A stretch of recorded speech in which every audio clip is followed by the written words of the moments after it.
Rwanda, mon amour, c'est toute une histoire en fait. Je sais pas. Je saurais même pas vous dire pourquoi exactement.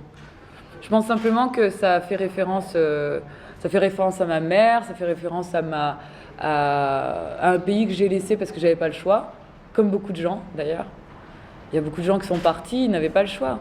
Vous savez, il y a beaucoup de... Quand on habite en France ou quand on habite en Europe, on constate beaucoup d'émigrations qui partent souvent parce qu'elles n'ont pas le choix ou parce qu'elles cherchent le rêve occidental et des choses comme ça. Je ne crois pas que les Rwandais soient partis parce qu'ils cherchaient le rêve ailleurs. Ils sont attachés à leur terre et c'est pour ça qu'ils sont revenus pour la plupart. Ils sont attachés à leur terre et je crois que c'est un héritage qu'on acquiert avec une mère, un père, un grand-père, une grand-mère. Et Rwanda, mon amour, c'est une façon de dire je t'aime à un pays, quoi. Mais je reste objective. Je ne suis pas dans une espèce de fantasme. Tout ce que je vais évoquer dans ce film va être, je pense, j'espère, juste. Ça ne va pas être de la flatterie. Je ne vais pas flatter les Rwandais. Mais si les choses objectives que je suis en train de montrer au monde peuvent flatter les Rwandais, bah, tant mieux. Et ça sera aussi une chose réussie dans mon documentaire. Mon documentaire vise plusieurs choses. Déjà, Alors, déjà, je vais évoquer l'histoire. Parce qu'en fait, il faut vraiment qu'on comprenne que je m'adresse à des gens qui ne connaissent pas le Rwanda. Pour ceux qui le connaissent, ils apprendront des choses, peut-être sur ce qui se passe actuellement, peut-être pas sur le passé. Mais il faut forcément évoquer le passé. Donc, dans un premier temps, on va dresser l'histoire du Rwanda, comment ça a démarré, puis comment tout a basculé dans un néant.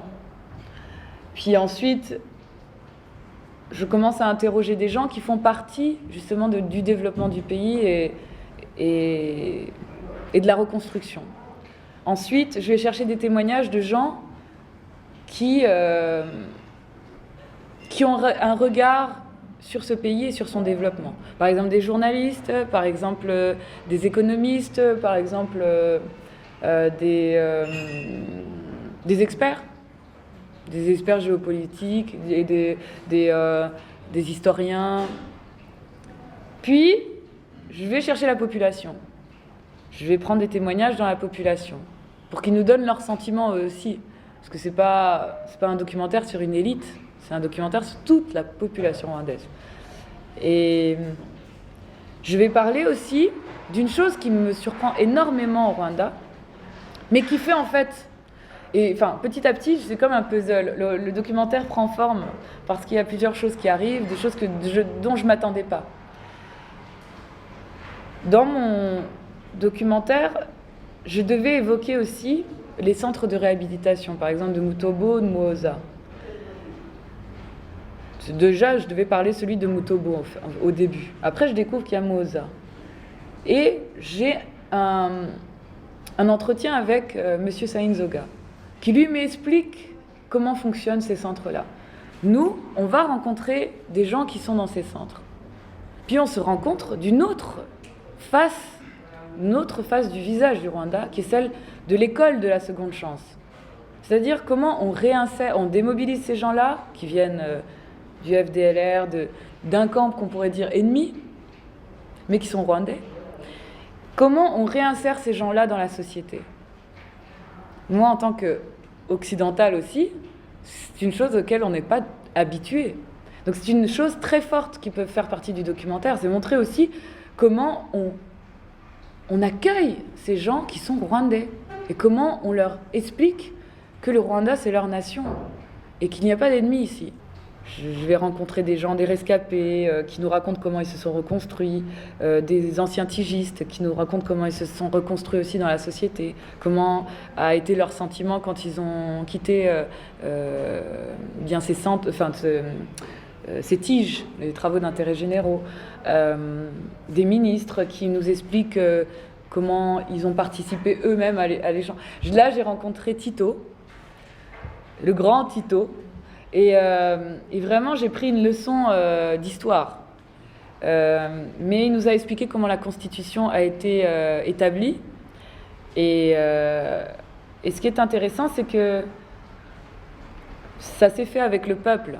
C'est très rare dans les sociétés. C'est très rare dans les sociétés, même occidentales, que le peuple intervienne autant dans les changements, en fait.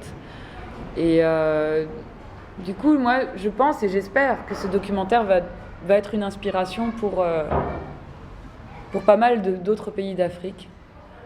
Parce que ce que je note, finalement, c'est que à travers tous mes voyages en Afrique, j'ai toujours rencontré des gens qui pointaient du doigt l'Occident. On ne peut pas définitivement pointer du doigt l'Occident, il faut aussi à un moment se responsabiliser. Je démontre aussi que les gens sont responsabilisés. C'est une responsabilité collective. Derrière un message politique, mais ce message c'est quoi? Développement, réconciliation, réconciliation, développement, unité nationale, progression, vision, enfin, ce sont des termes très politiques, mais s'ils ne sont pas là, comment voulez-vous que le pays avance? Ça n'avance pas.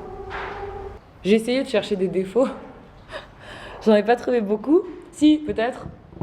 Je trouve que dans les administrations, ça tarde un peu. Les administrations sont lentes, de temps en temps.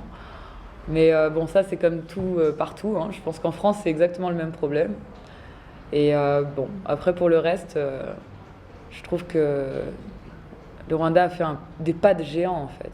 C'est pas des pas de fourmis, c'est des pas de géant. Parfois, je me demande même si ça va pas trop vite, mais finalement, regardez, j'ai demandé à Tito hier et il m'a dit « Non, moi je trouve que ça va pas assez vite. » Parce que ce sont des gens qui ont...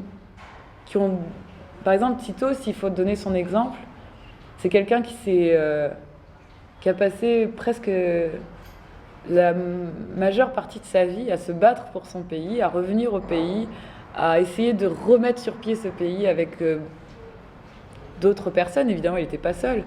Mais on se rend compte quand même qu'ils arrivent à un âge où ils ont l'impression qu'il ne faut pas perdre de temps, quoi. Il faut continuer à avoir des choses qui évoluent, puisqu'ils sont presque... ils touchent presque le but, en fait. Pour eux, le but, c'est le 2020, là, 2020. Mais il m'a dit, je suis déjà très satisfait, mais il faut quand même que j'aille jusqu'au 2020 pour voir le résultat. Je n'ai pas eu l'occasion de rencontrer le président de la République. J'ai fait une demande, parce que je pense que c'est nécessaire dans un documentaire où tout le monde parle du président. Tout le monde. Il n'y a pas un seul intervenant qui ne parle pas, qui n'évoque pas le président Kagame dans son discours. Et donc, il y a un moment, on est forcé de devoir rencontrer ce président pour comprendre comment ça fonctionne, qu'est-ce qu'il y a dans sa tête, qu'est-ce qu'il y a dans cette vision, et puis pour répondre aussi à des questions essentielles. Et du coup, moi, je l'espère, en tout cas, le rencontrer. Si je ne le rencontre pas, le documentaire se fera aussi. Parce que de toute façon, mon but, c'est l'image du Rwanda. Ce n'est pas forcément une personne, c'est plusieurs personnes. Évidemment, ça serait un plus de la voir dans mon documentaire, mais je pense que c'est une personne très prise. On verra si j'ai cette chance-là.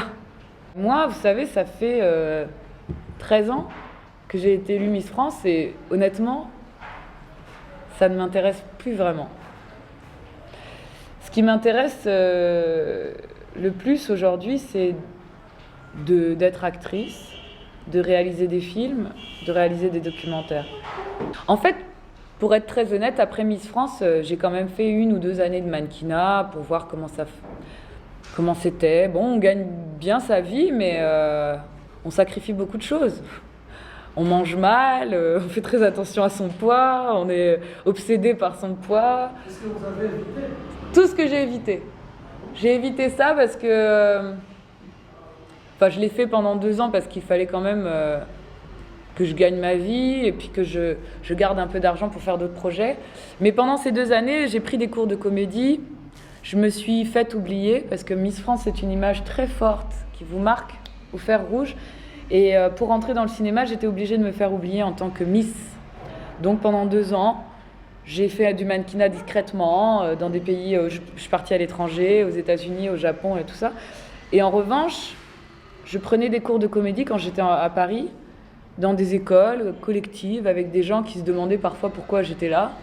Mais j'avais besoin d'apprendre le métier et puis d'évaluer d'ailleurs si j'étais faite pour ce métier. Mais il y a d'autres projets qu'on m'avait proposés à l'époque, c'était d'animer des émissions de télé, d'être présentatrice télé. Mais moi, ça m'intéressait pas, je voulais être actrice, et puis moi, j'étais intéressée par le cinéma. C'était mon obsession, je voulais faire du cinéma. Et puis, la mode, c'est un piège, en fait. C'est pas... c'est une chose avec laquelle il faut avoir un regard objectif et beaucoup de recul. Parce que déjà, s'il faut suivre la mode, je peux vous assurer que le banquier vous appelle souvent, parce que ça vous ruine. Et puis aussi parce que c'est un monde très difficile, quoi. C'est un monde très très compliqué, très difficile, où la concurrence est très dure. Moi, en tant que métisse, en France, j'avais peu d'espoir de faire carrière de mannequinat, parce que les femmes métisses et femmes noires elles sont sous-représentées. Donc, le choix, c'était de partir aux États-Unis, de faire carrière de mannequin. Ça m'intéressait pas. Je suis restée en France et j'ai fait ce que je voulais faire, c'est-à-dire actrice.